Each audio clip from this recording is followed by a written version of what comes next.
Greetings from Washington, D.C. My name is Janet Schatz-Snyder, and I am a member of the American Technion Society National Board of Directors, as well as the ATS Greater Washington, D.C. Leadership Council President. My late father was a longtime supporter of the Technion, and as a second-generation supporter, I just learned how important the Technion is, not only to Israel, but to the world at large. Over the last several weeks, we've witnessed the Technion confront this pandemic in many ways. I am so proud to be part of a community that is interested in making the world a better place through advancements in applied science, academia, and transformative technologies. Advancements in these areas have world-changing impact, and this matters to all of us, perhaps now more than ever, whether we're new to the Technion or deepening our relationship as longtime supporters. These webinars have been a bridge to Israel, connecting us to Technion professors, students, and alumni, and a bridge to our global Technion family as well, with webinar participants continuing to join us from all corners of the globe. Even as parts of the world and the US are reopening at different speeds, and we know life will eventually go back to some form of normal, the threat of the COVID-19 pandemic continues, and the Technion isn't backing down. It is mobilized to find innovative solutions with over 40 research teams working on the front lines of the fight, aggressively seeking solutions to identify, prevent, and treat COVID-19. The Technion is surely a university on a mission. Today's webinar, Betting on and Out-of-the-Box Ideas to Fight COVID-19, features two scientists who are powerful representatives of the Technion spirit of invention. Our first speaker is Professor Marcelle Machluf, Dean of the Technion Faculty of Biotechnology and Food Engineering. In 2018, she was selected to light a torch in a prestigious ceremony honoring Israel's 70th Independence Day. She was also named Woman of the Year by Israel's Lady Globes magazine. Her research was included in Israel's 60 Most Impactful Developments, a project created by Israel's Ministry of Science and Technology. And last year, she launched a startup to develop her NanoGhost technology. We'll hear about that today, along with how her NanoGhost team pivoted to address the COVID-19 pandemic. We were fortunate to have Professor Machluf recently speak at our ATS Washington chapter. Professor Ezri Tarazi is chair of the Industrial Design Program in the Technion Faculty of Architecture and Town Planning and head of the Innovation and Entrepreneurship Center known as T-Hub. He previously headed the Department of Industrial Design at the Bezalel Academy, the leading art school in Israel. He has worked with tech startups and the Israeli government to apply design thinking to industrial problems, and his work has been presented at world-famous museums, including MoMA and the Cooper Hewitt Smithsonian Design Museum. He recently made headlines for creating the world's first 3D printed ceramic reefs to restore the ocean's ecosystem. He has now designed a new medical mask, inspired by a biological warfare mask of the Israel Defense Forces. The masks are used by those on the front lines of the pandemic. This protective mask creates a sort of air curtain that shields the wearer from the air in the surrounding area, which might carry infectious droplets and help with overheating and fogging. Our speakers have won many awards and have been the recipients of important government and private support during their impressive careers. I'd like a moment to thank a few of those whose recent support has been instrumental in advancing the work of Professors Machluf and Tarazi at the Technion. I take great pride in noting that several of the fellow board members of the ATS National Board of Directors, Laura Flug and Danielle Capolino, the SF Foundation of the USA, Terry and Schiffer Gardner, Ed Sattel, and Victoria and Rob Pollack. Before we begin, just a reminder to use the Q&A feature at the bottom of the webinar window for any questions you have during the program. All questions will be held until both our speakers speak. My colleague and friend, Michael Waxman-Lentz, CEO of the American Technion, will then join us. Now, I'm delighted to present Professor Marcelle Machluf. Marcel, it's great to see you again. The screen is yours. Again.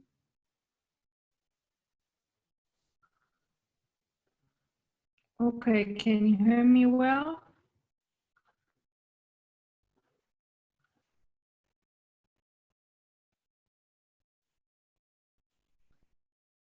Good afternoon. Here it's good evening for all the one that joined us. We do appreciate it very much, specifically for the support that you give all the ATS and us as the Technion, coming from excellent science that we want to introduce to you. And I hope that I can share with you tonight, this afternoon, again, in your case, to share with you some of the work that we are doing in terms of fighting the COVID-19. So before I start, I just want to show the linkage. How did I reach the area of COVID-19? My lab is a very heterogeneous lab in terms of science and research. We focus on two main areas. One is termed drug delivery. The other one is tissue engineering. And in tissue engineering, for instance, we are designing different organs in the lab, all with the purpose to implant them in the host. For instance, you have here several examples of tissue, of cardiac tissue that we engineer, or pancreatic tissue. All the material that we use are isolated from nature. In this case, and also in the case that I will show with COVID-19, the materials are coming from the host itself. In this case, the material comes from animals which resemble us very much, like the pig. And we isolate, let's say, the backbone of the organs, which is very similar to human, 99.9%. And after manipulation of this material, like you see here, the white string that you see is actually isolated. The material was isolated from the pig, and we developed a technology where we turned it to a plaster band-aid of a sort, which we can cut wherever we want and implant it on the heart so it can regenerate the parts where it's defective. So we have this technology. We have a 3D printing technology of organ printing, and we use it also to our advantage to deliver islets which can help us in terms of diabetes, meaning the cells that introduce the insulin to our body, and that's the way to actually generate them. So going to the main technology which led us to the COVID-19, this is a technology that was developed 10 years ago in my lab. We have already patent approved in the US, Europe, India, pending in China. And the idea behind this is the drug as a drug delivery system. What does it mean? I want to engineer a device that can deliver therapeutic. This system was actually developed against cancer. So the idea is to deliver a drug, anti-cancer drug, directly to the tumor niche while sparing other type of tissue. However, during this long-term research, we discovered that this delivery system not only interact with tumor cells, but also with the inflammatory part of the tumor. And this part, we will get back to it in a second, relates to the COVID-19. So the idea behind the technology is that we take cells, which are stem cells, that knows automatically how to pave their way to inflammatory side, very strong inflammatory side. Again, tumor is inflammatory side, but also the COVID-19 in the lung is an inflammatory side. We take the cells and we empty their content, like we take everything out and we leave only the membrane with the right orientation. Why? Why it's important? Because whatever we have on the membrane recognize the tissue of interest and therefore will interact only with the abnormal tissue or the inflammatory tissue or the cancer cells themselves, depending what is the purpose. Once we empty the content of these cells, We render them very small, nano size, meaning size that can travel in the bloodstream and interact with the tissue eventually. And inside these particles, we put the drug. Once the particle will arrive to the tumor, it will deploy the drug from its inner side and kill the cell. Because it is so specific, then it will kill only the tumor cell. That's how it was designed at the beginning. This is how this vesicle look like. We can't see them by eye or a regular microscope because they are very, very tiny, nanoscale one. And they look very round and very empty. And now we can use them for our leverage and to put whatever we want inside. This is an example with the tumor. What we did is actually filled the nanoghost. We call them nanoghost. We filled them with a drug. And what you see here in the red line is that we gave them to animal that has tumor. One injection of this system reduced the size of the tumor by 85% comparing to the size of the tumor of animal that did not get the treatment. Going just back 1 second, I didn't mention and I didn't emphasize it much, but as I mentioned, it's a nanoghost, like we are talking about this system, a nanoghost. Why? Because the intermediate is a ghost. Once you take the cellular content, you render it like a ghost without any possibility to divide, to breed, and so forth. Now remember this part, because this part will play a role in COVID-19, while this part, the nano one, play a role in the cancer tissue. So as I mentioned here, I can treat cancer, but let's go to COVID-19. What we imagined is that because the cells, which we call them MSC, mesenchymal stem cells, the stem cells that we use that knows how to direct themselves to inflammatory tissue, we wanted that these cells will now behave like a decoy for the virus, and I will explain. Once I have these cells, we placed inside the cells a DNA which express on the surface of the cell the receptor or the binding possibility, a binding moiety which can bind the virus. It's, if you look at this slide, this is the cell itself, for instance. Once we put the binding moiety that recognize the virus, it would look as this one, like the red will be the binding moiety. Now, we take these cells with this binding moiety for the virus, it's specific binding moiety for the virus, not for any other viruses. And then we render them as ghost, like I explained before, meaning I empty the content of the cell and I leave only the membrane. Now I can fill it with the drug that can kill the virus. The idea is that once I inject this ghost to patient, I will have the ghost, the virus, which is labeled here in green, the COVID-19, will have a problem because usually they bind to the lung cells, which express the same binding moiety. Like imagine this is a lung and we have the same binding moiety. And the question is, where do they go? If I put enough or inject enough ghost, they will bind to this moiety more or preferable than the cellular component of the lung. Therefore, I will have a ghost binding many of the viruses. Once they bind the viruses, these viruses are no longer free to bind the normal cells, meaning our lung cells, and therefore will reduce the infection and will reduce all the severe effect that we see in corona patients. This opened one possibility. The other possibility with the same technology, now going back to the nanoghost. So this part is a ghost. Why it's a ghost? Because I can bind many viruses.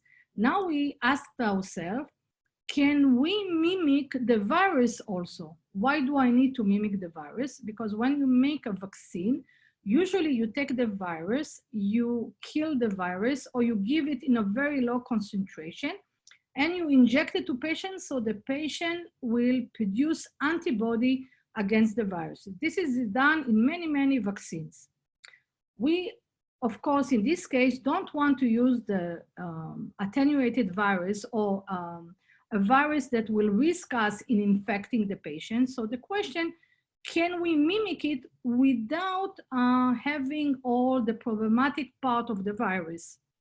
So what we did in this case, if we recall what we did here to trap the virus, in this case, we took another different measure. We got back the ghost. Now, instead of infecting them with the moiety that attaches the virus, we infected them with the envelope of the virus, meaning that now it looks like a virus with all the corona that we are seeing in all the picture on the web and wherever we read about the corona. This is called the spike protein. This is the envelope of the virus. Once I have it, then I can reduce the size to a nano size similar to the size of the virus. So now I have like virus. What does it mean like virus? I'm presenting on the surface exactly what the virus is presenting. However, I don't have anything here, therefore I can't infect the cells. Once I introduce it to the body will react and create antibodies against the envelope, similarly in the way that he does to the virus itself. So again, I'm having a mimicking virus which can't possibly have any toxicity or infect the patient. However, it mimics the virus and therefore create antibody against it. Simple vaccine, not an expensive one. And let's say one can be very, very safe. So this part, for instance, I took it to the company. As you heard, I have a company on this technology, and the company is working on scaling up this system in order to test it, first of all, on patient, on the blood that is taken from patient, and next stage, if it works as well as we think it will, then we can start and produce it for the second phase. And by that, we are sharing the part of taking a delivery system that was supposed to or designed for cancer, but shifting it to play a role in the coronavirus, in the corona epidemic. And of course, all this is done thanks to all the supporting resources, but mainly for all the generosity of the ATS donors, which help us. And some of them were mentioned, especially Polak, Etzatel, and others. And this is my deepest thanks for them, for all the help that they give us to come to this point. Thank you.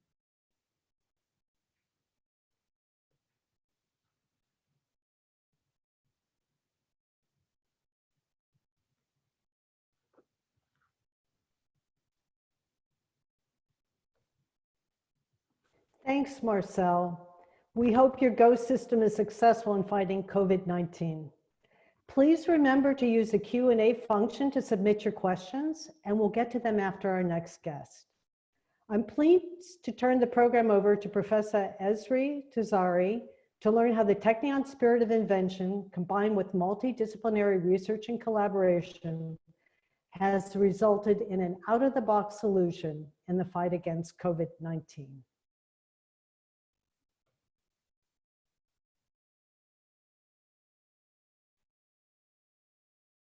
Hello, everyone.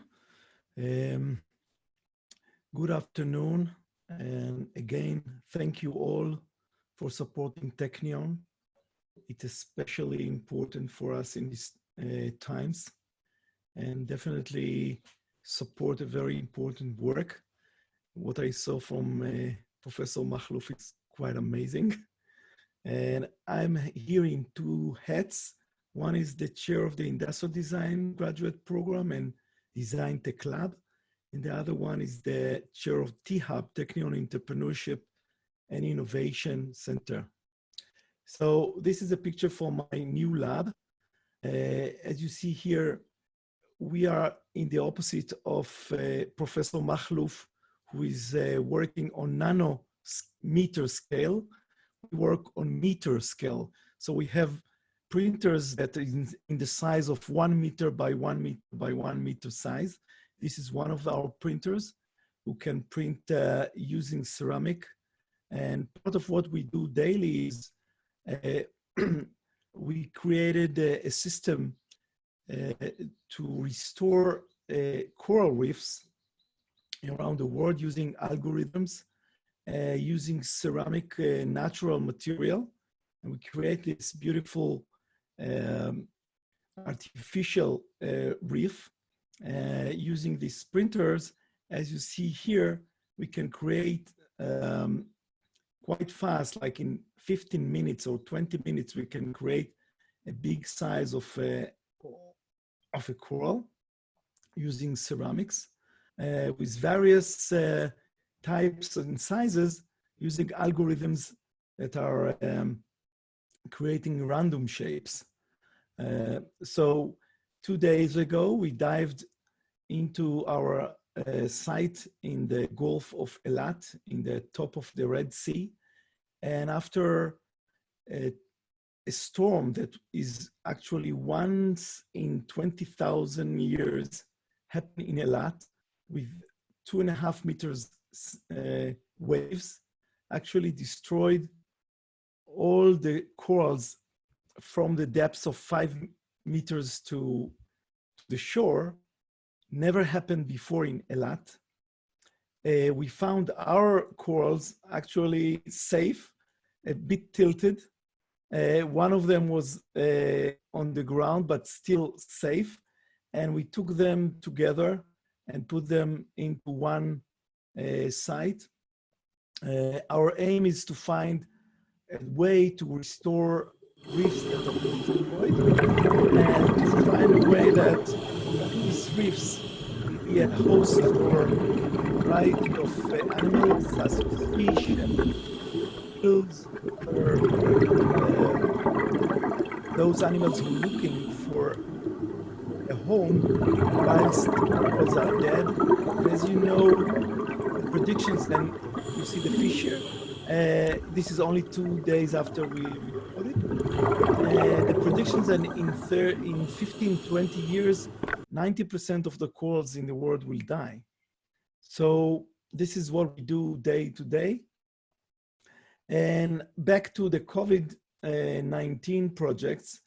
In the year of 2005, as mentioned, I was showing in one of the design shows in the MoMA in New York, created by Paola Antonelli, Safe Design Takes Some Risk. And the thing I was showing there, this is the sketches, was how safety, specifically against viruses and pandemics, will be integrated into fashion. So what I showed there was this work, integrating filters into a turtleneck sweatshirts. And this is how it was shown at the time in the MoMA 2005, together with other projects I was doing with the team, protections for children, biochemical protection for children. And this was tested actually in 1991 war with Iraq. It's the only protection for children using a blower with a kind of creating a protection with additive air, filtered air. Then in the middle of March, we started to create sessions with Rambam Hospital and the Faculty of Medicine in the Technion, where they showing us their needs, facing what is coming to Israel, looking at what is going on at that time in Italy. And out from that, a lot of projects started in an emergency way. So we needed to react very fast, sometimes in a matter of days.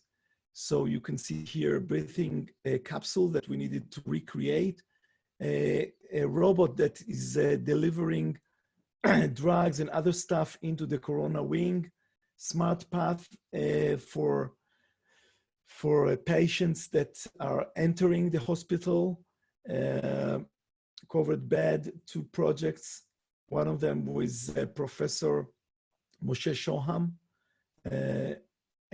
NIV startup. And one of them is Urshid, is a project that I will tell you soon.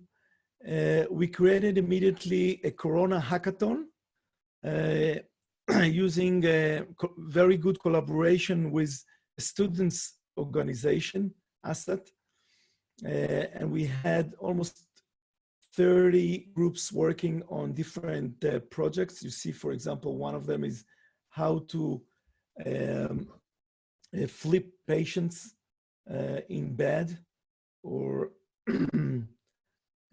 so we had a lot of projects running in this during the emergency times of April and the beginning of May.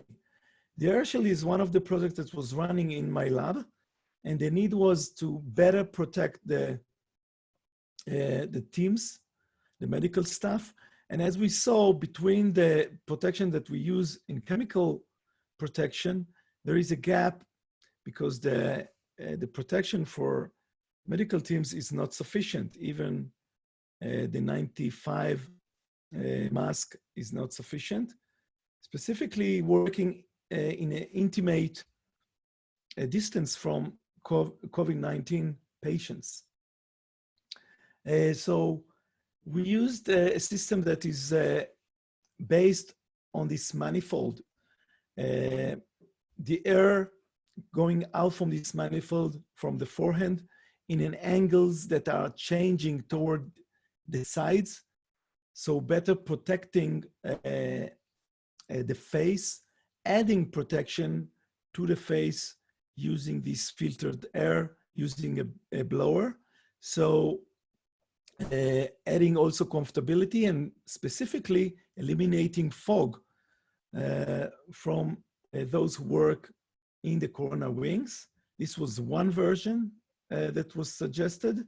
The second version was replacing the screen or the visor with a very simple low-cost hood that is acted upon the head, very low cost, actually disposable one.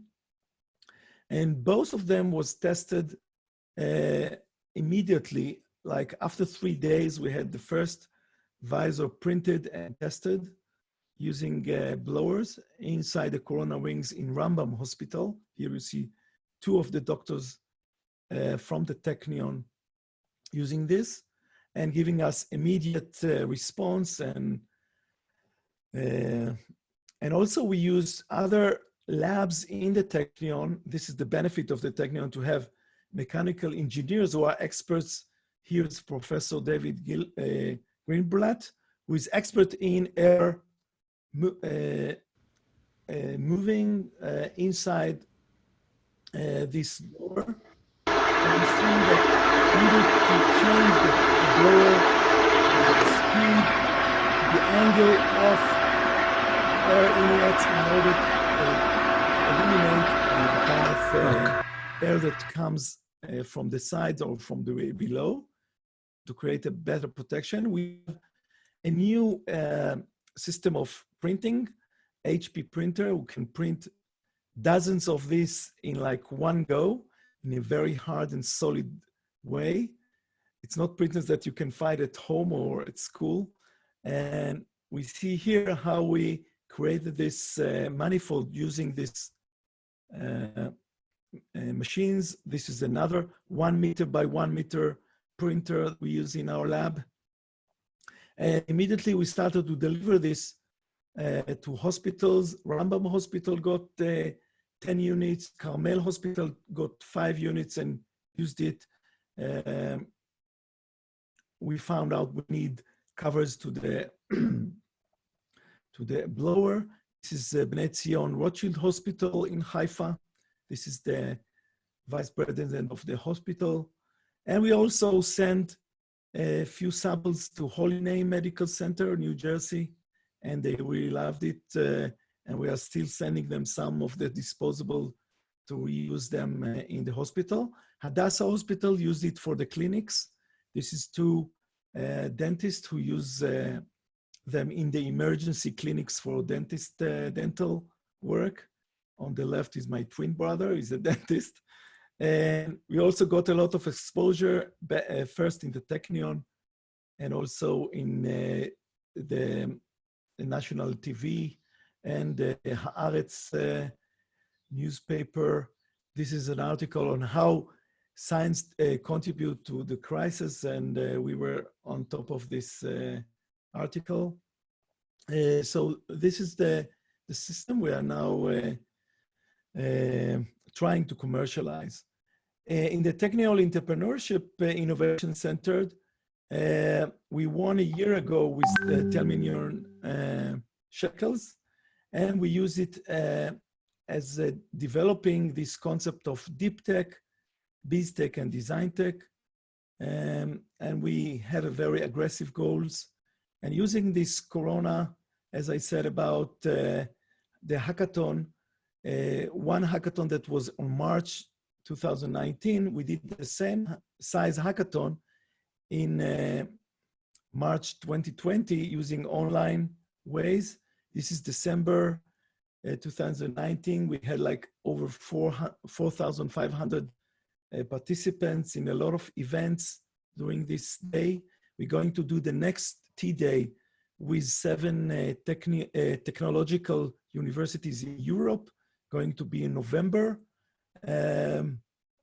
We use hackathons, panels, lectures, roundtables, teamwork, and actually the COVID-19 enabled us to do all this in online.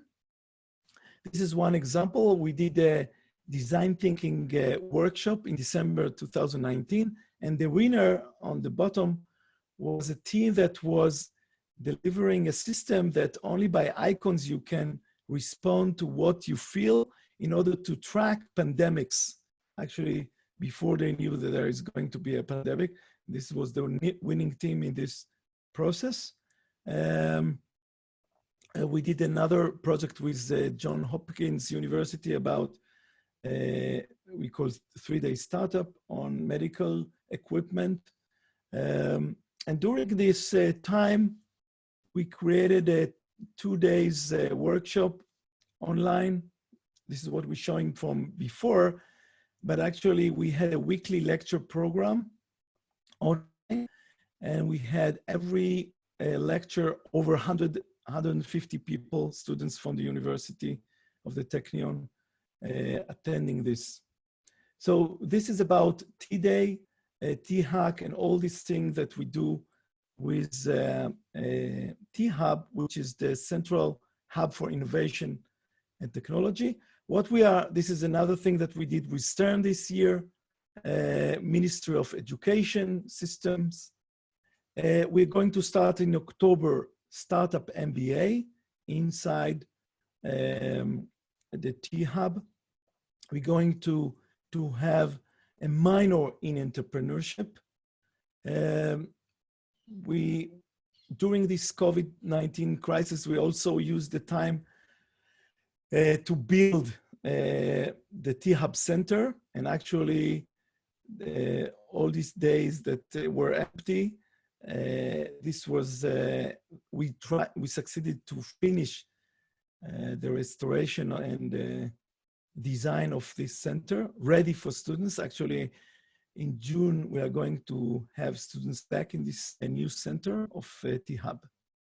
So thank you very much for listening. And again, thank you for all of you sponsoring and helping Technion in this time of crisis.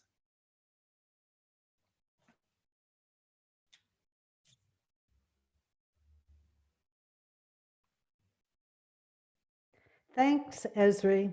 It's amazing how design can be used to fight COVID-19, and we have so much to look forward in your work. Please feel free to continue sending your questions in, and we'll get to them as soon as we can. We'll now turn the program over to Michael Waxman-Lenz, who will moderate the question and answer session with both Marcelle and Ezri. Thank you very much, Janet. And first of all, thank you very much to Ezri and Marcel for presenting. It is quite a range of insights one sees. And I was thinking when I was watching the presentation, right, if you didn't know that you were turning into a deep scientific presentation, developing traps by using ghosts may not give you that first impression. That's what we're talking about. Let me start with some questions that came through for Marcel, and I'm going to divide the questions into two blocks, one around timing, availability. You will not be surprised that those questions are coming, and some much more technical questions around the scientific work that you're doing. So, because there were so many questions around availability and clinical trials, I'll start with that question. Marcel, what is actually the state of going into clinical trials and bringing the scientific insights and research that you showed us into a broader availability trials and beyond, of course? Well, as I mentioned at the beginning, and you also mentioned that we opened a startup company with a very generous investment. And the idea behind that is that this is the only way that we can actually advance and start the different clinical studies that are needed in patients. In terms of the general goal of the nanoghost, which is aimed for cancer, so the idea is to go for first clinical trial in 2.5 years from now, because in cancer patient, it's another scenario. It demands from us other parameters. However, because we have already the technology and the company now is working on the scale up, and as I mentioned, we are not talking about the nanoghost, we are talking about the intermediate part, which is the ghost, which is easier and simplest. Like in 4 hours, I can prepare the ghost, and it takes me 2 weeks to actually make them available in the lab for trapping the virus. So here we expect that in 9 to 10 months, we are already in trial in human, because it's a totally different scenario, as I mentioned, without a drug, without all the complexity. Even if it's not helping the corona today, many probably because a vaccine will be developed or something else, we will pursue it just to have another option. Maybe it will be one that will show a better perspectivity in terms of therapy. However, this will be prepared for another epidemic, because the technology and the idea behind that will be similar to another virus. Again, modulating it will be simple enough to take it, modulate it to another epidemic, and then having it ready to be used. So 10 to 12 months is the first studies that we want to do with the coronavirus, and hopefully we will be there. Thank you. Let me ask some of the questions around the more technical medical issues. Katya, for example, asked, for the antibody development, how are you overcoming an immune response against the vehicle in the body? And question was, unless you use artificially made vehicles or ghost cells from the same patient, how do you handle it? Excellent question. If I had more time, then I would have explained it in the presentation, but excellent question. MSC, the cells that I mentioned, the stem cells that I mentioned, are very unique. They are totally different from other cells in our body with two major advantages. First of all, they are not immunogenic. They don't have components that provoke the immune system. What does it mean? I can take them from any patient and transplant them to another patient. Just to say that, just to mention a fact, MSC, the mesenchymal stem cells, are already approved by the FDA to be used. Actually, several companies today are injecting the cell themselves in order to reduce inflammation, and they don't need to come from the same patient. That's the second parameter, which is the most advantageous part, because if you take the patient cells and get it back to the patient, it means longer time, very expensive, and a lot of parameters need to take measure in order to make it safe all the time. In this case, I don't need that. So if they don't, by themselves, the shell do not create this immune system, therefore, I don't expect to have antibody against the envelope. I expect to have antibody only to what I hook to the envelope. In this case, it's the envelope of the virus, which I place there instead. And therefore, the antibody will be only against the virus. Good. Well, thank you for this answer. There's maybe one related that I'm not sure that I understand Doran's question completely about. Why do you not inject directly and you try to neutralize the virus? Why do you need to have it on the surface of a ghost cell? Okay. I described two systems. One is the mimicking virus, which I can use as a vaccine. Okay. The other possibility is comes to answer the immediate concern that we have today with patients that have already the coronavirus. These patients suffer from lung inflammation, which shut down their breathing ability. So with those patients, no vaccine will help in this stage because they are already in the severe stage. Therefore, you need to reduce it and immediately. If you inject this MSC, for instance, they will already reduce the inflammation. That's where came this idea. However, if you will inject the ghost as a trap, it will clean the virus from the cells and prevent from more viruses to infect the lung, and therefore take the patient to a leisure state, not the one that from there, the risk for death is very high. So these two possibilities comes to answer two scenarios of patient, one that already have the coronavirus, and the vaccine is for ones that, for instance, were not infected this time, and we want to make sure that they will not be able to be infected the next time, like the flu, then they will give them the vaccine itself. Got it. Let me finish up your round of questions before moving to Ezri. The question from Annette, who is asking, is the ghost cell within the coronavirus spikes on the membrane a therapeutic or a vaccine? I think you talked about both, and maybe you can just make it clear for the audience. Yes. So when I put the binding for the virus on the ghost, then it binds the virus and actually stop the virus from infecting normal cells. When I bind the virus corona on the cell, then it will act as a vaccine. So the same ghost, just they will present on their surface different moiety. In one case, one that will trap the virus. In the other case, it will be the one that will provoke the immune system because the immune system will think that it's the virus itself. So only by genetic engineering of the two types of the cell, same cell, I can do both vaccine versus trap. Thank you. Very clear.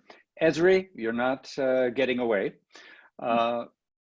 Similar, I'm going to do a little bit more the timing and availability questions first, and then the more questions around the work that you're doing.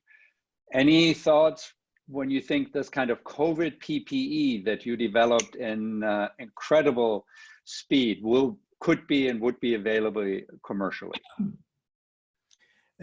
We are now in search for an entrepreneur or a company that will take it on. We wrote a patent pending on this, on the specific airflow and the visor.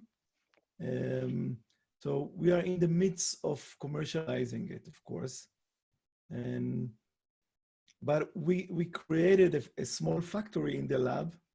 So till now, we created almost 50 of them and delivered them for hospitals in Israel. That is impressive. And I'm pretty sure from what I see here with our questions, we'll send you some leads, because a lot of people, or quite a few people, were inquiring about how they might be involved in commercialization. A general question that was asked around the approach you presented, how design thinking was used. I mean, maybe we call it a case study, a pretty horrible case study, COVID, right? But can you talk a little bit about the education at Technion? Because, you know, I think many of our donors, supporters, and friends of Technion know the unique feature of having engineering come into other disciplines. Marcel, both of you mentioned it, right? Engineers working with medical specialists. Exactly. How does design thinking fit into that? Because, I mean, you hinted at and you talked about the skills and the facilities. I think the main issue about design thinking is starting with the user needs, where we meet the needs and we validate the solutions through immediate and iterative process with the user. So instead of creating what is in our mind, a perfect solution, and then after perfecting it, going into the user, design thinking first principle is to create a prototype, rapid prototype, and then test it. So once we were, I can give you an example, once we were giving and handing this to the hospital teams, immediately we got responses like, we liked it. I stayed more than usual. Usually they were in the swings 2 hours. The first shift was there, he said, I could stay 3 hours in the wing with this. So it was positive thing. But we got a lot of rejections about the thing that once we need to take it off and then prepare it for the next session, then we saw some problems. So we need to come with solutions toward this sterilization and other stuff. So once we meet the user, we get responses, and this is something that engineers usually don't do. They work in their lab, and when they meet the user, it's only in the end of the process. This is one thing. Another thing about design thinking is about desirability. And this is something to do with aesthetics, to do with how things looks and feel. They are friendly or not. They are easy to use or not. And I think introducing design into the campus is relatively quite easy today, because everybody knows that things need to be used by everyone easily and friendly. Okay, makes sense. Now, I'll use the advantage of this position to confirm a piece of information that you said. Did you say that the storm that you were describing underwater happens only every 20,000 years? Or that's an event that is so rare? It actually happened in Eilat 1 week before the Corona crisis. So Eilat, which is a city based on tourism, got two kind of shocks. One is the storm that never happened before, and the other one is the COVID. So this city is now in need of help.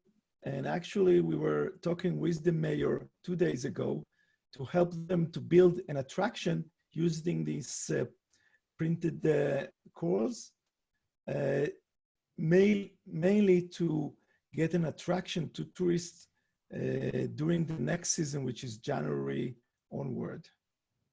Oh, okay. Yeah, I just find it fascinating. And obviously, many of us, we watch what is going on in Israel, but how much information is getting lost in this crisis that otherwise would have, of course, gotten much more headlines. Yeah, global warming is not going to ease during the COVID or whatever. It's another crisis that is awaiting for us. Right. Let me finish up my questions with a number of people ask more generic questions about maybe welfare of the Technion and the activities as opposed to specific scientific questions.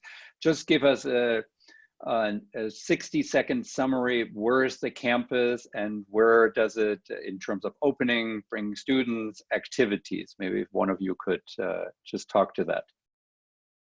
Marcel, any status update? We are slowly starting to open the campus. Actually, we returned to do research in the labs. We can say after Passover, which is almost end of April.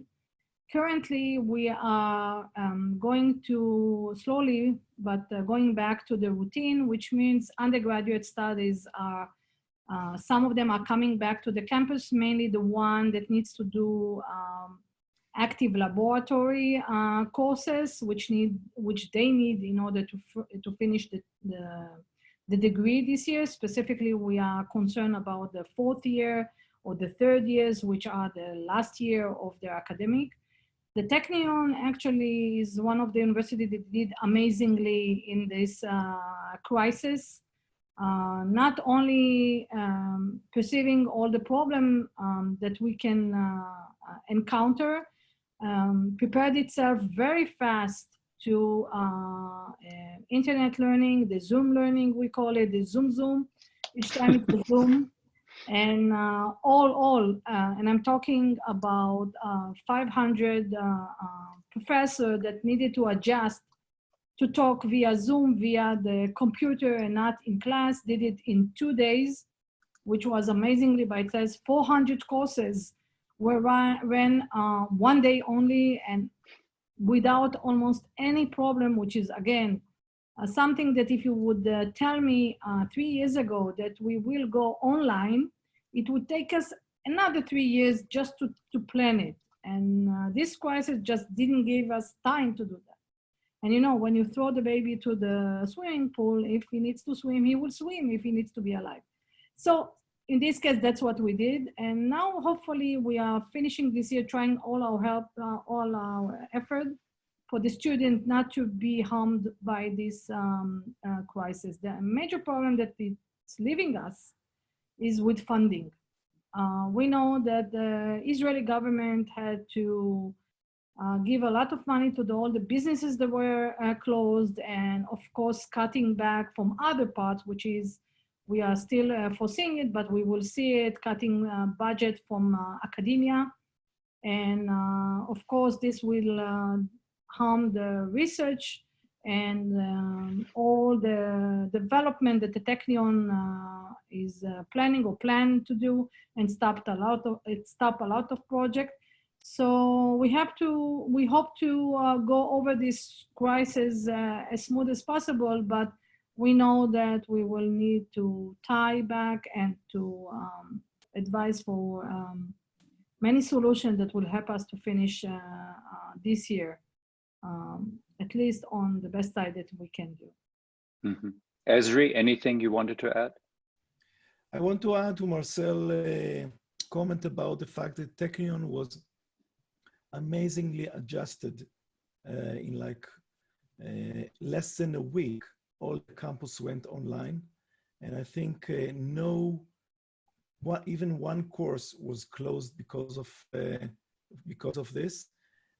We see a lot of advantages and also disadvantages, and right now we try to compensate part of what was missing in the Zoom classes by opening in June the whole campus back to half normal, I would say.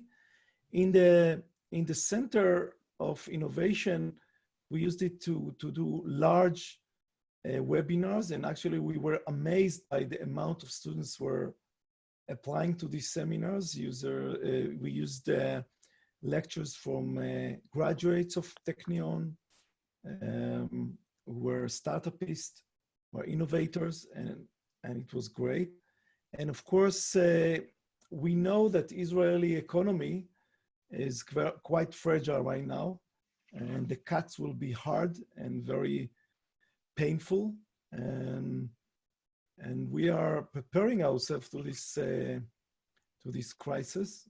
And yet, I think Technion still, with what the management is doing, is really kind of confident to go through this crisis by creative ways and means to find funds in all ways possible. Thank you to both of you, Marcel and Ezri, for the time, of course, but even more for all the work that you do. And as this webinar shows again, there were several hundred people online. There are a lot of people who care for your work and for the accomplishments. So I turn it over to Janet. Thank you, Michael. Marcel and Ezri, thank you for this Zoom and for spending time with us today. You're both shining examples of how Technion people, ideas, and inventions are making immeasurable contributions to create a safer and a better world. This presentation's been recorded, and a link to that will be sent to you within the next couple of days. Just a note, if you're interested in supporting COVID-related work or would like more information about this research or other Technion research programs, please send us a message in the Q&A now or email us at ats.org. We look forward to having you join us again in 2 weeks on Wednesday, June 3rd at 12 p.m. Eastern, 11 a.m. Central, and 9 a.m. Pacific for our program entitled A Diverse Look at Israel's Post-Pandemic Economy, with special guest Professor Uri Savan, who is president of Technion, David Horwitz, the founding editor of Times of Israel, and Dr. Arid Idan, Executive Vice President for Research and Development at Raphael. You'll receive an invitation to this and upcoming speakers in our Live from Technion webinar series. Thank you so much for joining us today and for your support of the Technion. Please stay safe.